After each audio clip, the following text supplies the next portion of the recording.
അത് പോണ വഴിക്ക് കാണണൊക്കെ ഇങ്ങനെ ഇതിപ്പോ കുറവാണ്, ഇതിപ്പോ കുറവാണ്. ഞാനിപ്പോ പോകാറ് ഇതിപ്പോ ആ ഒരു സ്ഥലത്ത് കണ്ട കോഴികൾക്ക് കൊടുക്കാനായിട്ട് ഇതാവുമ്പോഴേക്കും ഈ ചൂട് സമയത്ത് അതിന് തണുപ്പ് കിട്ടുകയും ചെയ്യും, ഭക്ഷണം അതിന് ശരിക്കും കഴിക്കുകയും ചെയ്യാം, കഴിക്കാനും പറ്റും. ഭക്ഷണം കൂടുതൽ കഴിക്കും ഇത് ഇട്ട് കൊടുത്തു കഴിഞ്ഞാൽ. അരിഞ്ഞിട്ട് കൊടുക്കും, അരിഞ്ഞിട്ട് കൊടുക്കും. നാടൻ കോഴികളാണ് വീട്ടിലുള്ളത്? നാടൻ കോഴികൾ. നിൽക്കുന്ന ആളാണ് ആൽബി ചേട്ടൻ ഓട്ടോ ഓടിക്കണതാണ് എറണാകുളം സ്റ്റാൻഡിൽ. അപ്പൊ അത് ഓട്ടം കഴിഞ്ഞിട്ട് ഇവിടെ വന്നേക്കണതാണ്. അപ്പൊ നമ്മുടെ അടുത്ത് വന്നിട്ട് പച്ചക്കക്ക മേടിക്കാൻ വേണ്ടി വന്നതാണ്. പുള്ളി 5ാമത്തെ തവണയാണ് ഇവിടെ വരുന്നത്. മെയിനായിട്ട് പച്ചക്കക്ക കൊണ്ടുപോകുന്നത് ചെടിക്കിടാനാണ്, മണ്ണിന്റെ pH റെഡിയാക്കാൻ വേണ്ടിയാണ് പച്ചക്കക്ക കൊണ്ടുപോകുന്നത്. ചേട്ടൻ എന്തിനാണ് കൊണ്ടുപോകുന്നത്? ചെടിക്കിടാനാണോ?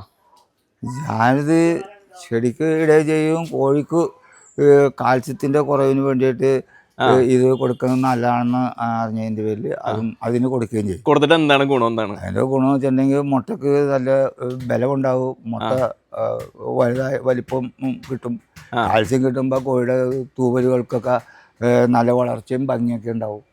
അപ്പൊ ഞാൻ ചോദിക്കട്ടെ, ഇത് കാൽസ്യം സപ്ലിമെന്റ് ഒക്കെ നമുക്ക് മേടിക്കാൻ കിട്ടുന്നുണ്ടല്ലോ? അത് വാങ്ങിക്കാൻ കിട്ടും. ഇത് ആകുമ്പോഴേക്കും നാച്ചുറൽ ആയതുകൊണ്ട് അതിന്റെ ഗുണമൊന്നും വേറെ, കാശാണെങ്കിൽ അത് കുറവ്. കിലോന് 20 രൂപ വരുന്നുള്ളൂ അല്ലേ?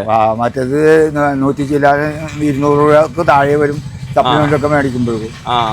അത് കൊടുക്കാനും പിടിക്കാനും നല്ല ബുദ്ധിമുട്ടും. പിന്നെ വേറെ ഇതാകുമ്പോഴേക്കും ഈ രണ്ട് കാര്യവും നടക്കുകയും ചെയ്യും. ഞാനിത് ഡോക്ടറെ അടുത്ത് ചോദിച്ചു, കാര്യങ്ങളൊക്കെ പറഞ്ഞു. കാര്യങ്ങൾ പറഞ്ഞപ്പോഴാണ് താഴ്ന്ന പിന്നെ അത് കൊടുക്കണ്ടേ, പിന്നെ ഈ ഇത്രയും വില കൊടുത്ത് ഈ മരുന്ന് ഇതൊക്കെ കാൽസ്യം സപ്ലിമെന്റ് ഒന്നും കൊടുക്കേണ്ട കാര്യമില്ല. ഇത് നാച്ചുറൽ കൊടുക്കണത്, പ്രകൃതിദത്തമായിട്ടുള്ള. അതെ. മറ്റേത് ഈ കെമിക്കലും കമ്പനിക്കാര് അതും ഒക്കെ ചെയ്തത് എൻ്റെ അകത്ത് എത്ര പ്രസന്റ് ഉണ്ടെന്നുള്ളത് നമുക്ക് അറിയാൻ പറ്റില്ല. ഇവര് ലിസ്റ്റിൽ മാത്രം കുറെ പേരുകൾ, വിറ്റാമിൻസിന്റെ പേരുകൾ എഴുതി വെച്ചെന്നല്ലാതെ അതിൻ്റെ അകത്ത് ഇത്രയും കാര്യങ്ങളൊന്നും അടങ്ങിയിട്ടുണ്ടാവില്ല.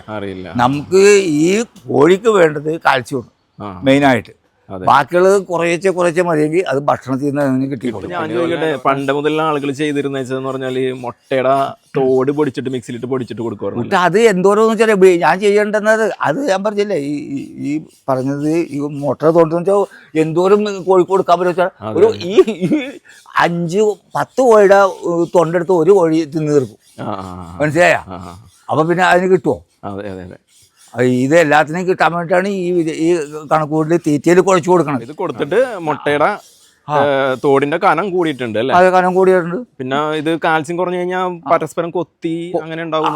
കൊത്തലിപ്പോ അങ്ങനെ പറഞ്ഞ് കേട്ടിട്ടുണ്ട്. പക്ഷെ കൊത്തലില്ല, പക്ഷെ തൂവല് ബലക്ഷ ഒടിച്ചില് ഇതൊക്കെ വരും. ഇപ്പൊ തൂവലിന് നല്ല കട്ടി വന്നിട്ടുണ്ട്, മുട്ടയുടെ തോടിന് നല്ല കട്ടി വന്നിട്ടുണ്ട്. അതൊക്കെ ഇത് കൊടുക്കണോണ്ടാണെന്നാണ് ചേട്ടൻ പറയുന്നത്. ഇതെങ്ങനെയാ ചേട്ടൻ കൊടുക്കണത്? ഞാനിപ്പോ ഇത് പൊടിച്ചിട്ട് ഭക്ഷണത്തിൽ മിക്സ് ചെയ്ത് കൊടുക്കുക ചെയ്യണത് കോഴിക്കാണെങ്കിൽ.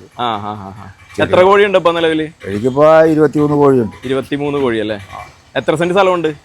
സെന്റ് സ്ഥലം 3.5 സെന്റ് സ്ഥലമുള്ളൂ. 3.5 സെന്റ് സ്ഥലമല്ലേ? അയൽപക്കത്തുനിന്നൊക്കെ ചോറൊക്കെ ബാക്കി വരൂലേ? അതെന്ത് ചെയ്യും ചേട്ടൻ? അത് കൊണ്ടുവന്നിട്ട് അത് കൂടുതൽ ഇതിന് കൊടുക്കാതെ ഉണക്കിയിട്ട് പിന്നെ ഒരു ടൈമില് അത് കൊടുക്കാൻ വെയിലത്ത് വെച്ച് ഉണക്കും.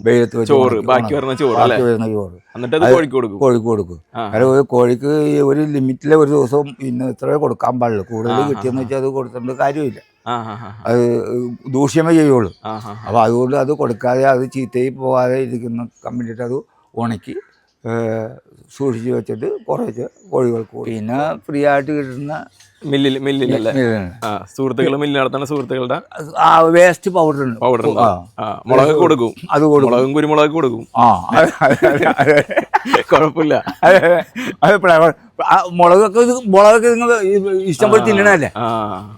നമ്മൾ മുളക് ഇട്ട് കൊടുത്താൽ അത് കൊത്തി വളരെ ആർത്തിയോട് തിന്നും. മുളക് ഉണ്ടാവും, കുരുമുളക്. കറി വെക്കാനായിട്ട് ഇപ്പൊ കോഴിക്ക് മസാല ചേർക്കണമെന്നില്ല കൂടുതലായിട്ട്. അപ്പൊ അരിപ്പൊടി ഗോതമ്പൊടി എല്ലാം ഉണ്ടാവും അല്ലേ? അതങ്ങോട്ട് വേസ്റ്റ് വരുന്നത് അടിച്ചു വാരിയിട്ട് കളക്ട് ചെയ്തിട്ട് കൊടുക്കും. അതിന്റെ ഒപ്പം ഈ കക്കപ്പൊടിയും ചേർത്ത് കൊടുക്കും. കക്കപ്പൊടിയും ചേർക്കും. വളർത്തുന്ന കോഴികൾ കൃത്യമായിട്ട് വീടിന്റെ വാതിക്കലിരുന്ന് പറഞ്ഞാൽ അവര് കൂട്ടി പോകുന്ന പറഞ്ഞാൽ അങ്ങനെല്ലാം പോയി കയറിക്കോളിക്കോളൂ അല്ലേ? 10 രൂപക്കും കൊടുക്കാണ്ട് മുട്ടയുടെ വലിപ്പം അനുസരിച്ചാണ് കൊടുക്കുന്നത്. ആവശ്യക്കാർ ഇഷ്ടം പോലെ ഉണ്ടല്ലേ? അതിപ്പോ ഈ 8 രൂപ കൊടുക്കണോണ്ട് 10 രൂപ കൊടുക്കണോണ്ട് ചില കോഴികളിലേക്ക് മുട്ട ചെറുതാണതിന്റെ പേരിൽ അതനുസരിച്ച് റേറ്റ് കുറക്കും. പിന്നെ നമ്മുടെ ചുറ്റുപാടുള്ള ആൾക്കാർക്ക് അതനുസരിച്ചുള്ള ഇത് കൊടുക്കും. ചേട്ടന് താമസം വരുന്നത് എവിടെയാണ് താമസിക്കുന്നത്? ഞാൻ താമസിക്കുന്നത് ഇരുമ്പനത്താണ്. ചെറുപ്പം മുതലേ താറാവ് കോഴിയൊക്കെ വളർത്തുമായിരുന്നല്ലോ? വളർത്തുമായിരുന്നു. എൻ്റെ വീട്ടിൽ എല്ലാ മൃഗങ്ങളും ഉണ്ടായിരുന്നു. അറിയോ, പക്ഷിമൃഗാദികൾ സകലതും ഉണ്ടായിരുന്നു. ആടുണ്ടായിരുന്നു, പശു ഉണ്ടായിരുന്നു, മുയലുണ്ടായിരുന്നു, അങ്ങനെ ഈ അണ്ണാൻ എല്ലാ സാധനങ്ങളും ഉണ്ടായിരുന്നു. വലിയ വലിയ ഫാമുകളിൽ ഇതിൽ ലോറി കണക്കിനാണ് ഈ സാധനം വരുന്നതെന്നുള്ളത് എനിക്ക് മനസ്സിലായതിൻ്റെ പേരിലാണ് ഞാനിത് കൊടുക്കുന്നത്. അപ്പോൾ കോഴി കർഷകർ ആരെങ്കിലും ഒക്കെ വീഡിയോ കാണണമെങ്കിൽ ധൈര്യപൂർവ്വം ഇത് വാങ്ങിക്കാം. ഇത് വാങ്ങിച്ച് ഇതിൻ്റെ ഇത് ഒന്നും ഇപ്പോൾ ഈ വാങ്ങിച്ച് കിട്ടുന്ന പാക്കറ്റിൽ മുഴുവനായിട്ട് പൊടിച്ചിട്ടില്ലെങ്കിൽ ഒന്നും കൂടി ബാക്കിയുള്ളത് പൊടിച്ച് തീറ്റയിൽ ഭക്ഷണത്തിൽ ചേർത്ത് വെറുതെ വെള്ളം കൊണ്ട് നനക്കേണ്ട ഒന്നും വേണ്ട. എന്താ തീറ്റ വെച്ചിട്ടുണ്ടെങ്കിൽ അത് ബാലൻസ് വന്ന് ചീത്തയായി പോകാതിരിക്കാണ്ട് വെള്ളം ചേർക്കാതെ കൊടുക്കാൻ പറ്റുമെങ്കിൽ അത്, അല്ലെങ്കിൽ വെള്ളം കുറച്ച് ചേർത്തിട്ട് അതിന് മാത്രമുള്ള തീറ്റ കണക്കാക്കി കൊടുത്താൽ വളരെ നന്നായിരിക്കും. ബാലൻസ് പോകില്ല. അപ്പോൾ അടുത്ത തവണ വരുമ്പോൾ കാണാം. Okay, thank you. ഇപ്പോഴത്തെ ആൾക്കാർക്ക് അവരുടെ കൺമുമ്പിൽ കിട്ടുന്ന ഇപ്പോൾ സാധനമാണെങ്കിൽ അവർ എത്തിരി വില കൂടുതലാണെങ്കിൽ മേടിക്കും. അതേപോലെ നല്ല സാധനമാണെങ്കിൽ ദൂരെയാണെങ്കിൽ അത് പോയി മേടിക്കാൻ അവർക്ക് ബുദ്ധിമുട്ടാണ്. ഇപ്പൊ ഈ ഓട്ടോറിക്ഷ വില കയറണം അവിടെ തന്നെ ഇറങ്ങി കയറിയെങ്കിലേ ചെന്ന് വണ്ടി നിന്നെങ്കിലേ അവർ കയറുള്ളൂ. അപ്പുറത്ത് ഓട്ടോ സ്റ്റാൻഡ് ഉണ്ടെങ്കിൽ അങ്ങോട്ട് വരില്ല. അതാണ് കണ്ടീഷൻ. അപ്പൊ ഒന്ന് ആലോചിച്ച് നോക്ക്. അതിപ്പോ എല്ലാ കാര്യങ്ങളും ഒക്കെ. അപ്പൊ നൈറ്റ് ഓട്ടം കഴിഞ്ഞിട്ട് ഇനി പോയി കിടന്നുറങ്ങും. ഉച്ച കഴിഞ്ഞിട്ട് കോഴീനെ അഴിച്ചു വിടണം. കൃഷിയുടെ കാര്യം അതും നോക്കണം.